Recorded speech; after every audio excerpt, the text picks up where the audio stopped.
दुस्साध्य रोगरे पीड़ित थिला कुनी झियो बंचिबार आशा क्षीण थिला। ठीक सही समय बड़ पदक्षेप नहीं झारखंडर हेमंत सरकार। विरल रोग सहित लड़ुथिबा जणे कुनी झियर जीवन रक्षा पाई एक गुरुत्वपूर्ण पदक्षेप नहीं। शिशुटी पाई 15 कोटी मूल्यर एक जीवन रक्षाकारी इंजेक्शन आवश्यक थिला। एबे एही परिमाण मंजूर करिसेंती सरकार। गिरिडीहर बासिंदा यामिका पटेल स्पाइनाल मस्कुलार आट्रोफी टाइप 1 नामक एक अत्यंत विरल रोग सहित लड़ुछंती। तांको चिकित्सा पाई प्राय 15 कोटी मूल्यर एक इंजेक्शन आवश्यक थिला। एही रोग एते विरल एवं गंभीर जे एहार चिकित्सा झारखंड रे उपलब्ध नथिला। शिशुटीर जीवन रक्षा पाई डाक्तर माने एक निर्दिष्ट इंजेक्शन सुपारिश करथिले, जार गोटे डोज मात्र प्राय 15 कोटी मूल्यर।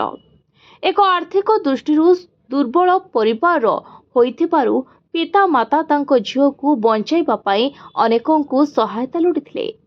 शिशुटीर बाबा माँ स्वास्थ्य मंत्री इरफान अंसारी निकट को जाइथिले।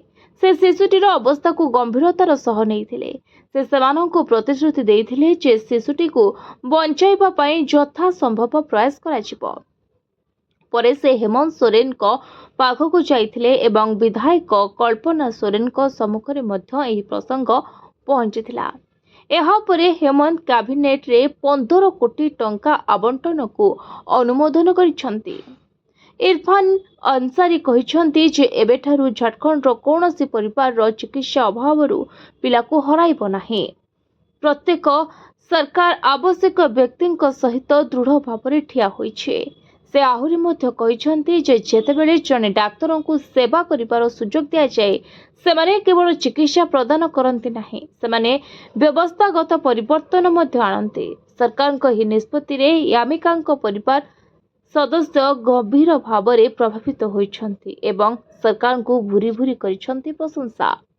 Report voice of Odisha live.